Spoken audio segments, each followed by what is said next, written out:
হঠাৎ একটা ফোন আসলো আর বলা হলো আপনার অ্যাকাউন্টে 10,000 টাকা ভুল করে চলে গেছে, আর টাকাটা পাঠিয়ে দেন। এরকম এখন অ্যাভেলেবেল হয়ে থাকে, বিশেষ করে বয়স্ক লোকদের কাছে এটা হয়ে থাকে। তো এর থেকে মাত্র 3টি উপায় যদি আপনার মাথায় থাকে, আপনি যদি জেনে রাখেন, তাহলে এই বিপদ থেকে আপনি বাঁচতে পারবেন। তো চলুন 3টি বিষয় নিয়ে আলোচনা শুরু করা যাক। 1 নম্বরে হচ্ছে, আপনি যদি 10 লক্ষ টাকার লটারিও পেয়ে থাকেন, বিকাশ, নগদ বা রকেটের হেড অফিস থেকে কোনো প্রকার পিন বা ওটিপি চাইবে না।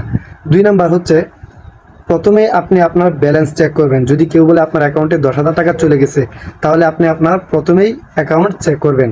ব্যালেন্স চেক করার পরে আপনি সিদ্ধান্ত নেবেন কী করা যায়। 3 নাম্বারে চলুন। 3 নাম্বারে হচ্ছে, তাড়াহুড়া করা যাবে না।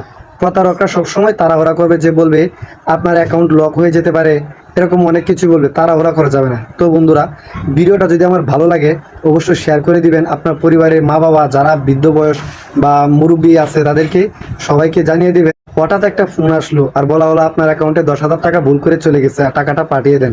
এরকম এখন অ্যাভেলেবেল হয়ে থাকে, বিশেষ করে বয়স্ক লোকদের কাছে এটা হয়ে থাকে। তো এর থেকে মাত্র 3টি উপায় যদি আপনার মাথায় থাকে, আপনি যদি জেনে রাখেন, তাহলে এই বিপদ থেকে আপনি বাঁচতে পারবেন।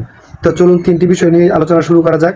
1 নম্বরে হচ্ছে, আপনি যদি 10 লক্ষ টাকার লটারিও পেয়ে থাকেন, বিকাশ, নগদ বা রকেটের হেড অফিস থেকে কোনো প্রকার পিন বা ওটিপি চাইবে না। 2 নাম্বার হচ্ছে, প্রথমে আপনি আপনার ব্যালেন্স চেক করবেন। যদি কেউ বলে আপনার অ্যাকাউন্টে 10,000 টাকা চলে গেছে, তাহলে আপনি আপনার প্রথমেই অ্যাকাউন্ট চেক করবেন। ব্যালেন্স চেক করার পরে আপনি সিদ্ধান্ত নেবেন কী করা যায়। 3 নাম্বারে চলুন। 3 নাম্বারে হচ্ছে, তাড়াহুড়া করা যাবে না। প্রতারকরা সবসময় তাড়াহুড়া করবে, যে বলবে আপনার অ্যাকাউন্ট লক হয়ে যেতে পারে, এরকম অনেক কিছু বলবে। তাড়াহুড়া করা যাবে না। তো বন্ধুরা, ভিডিওটা যদি আমার ভালো লাগে অবশ্যই শেয়ার করে দিবেন। আপনার পরিবারের মা বাবা যারা বৃদ্ধ বয়স বা মুরব্বী আছে তাদেরকে সবাইকে জানিয়ে দিবেন।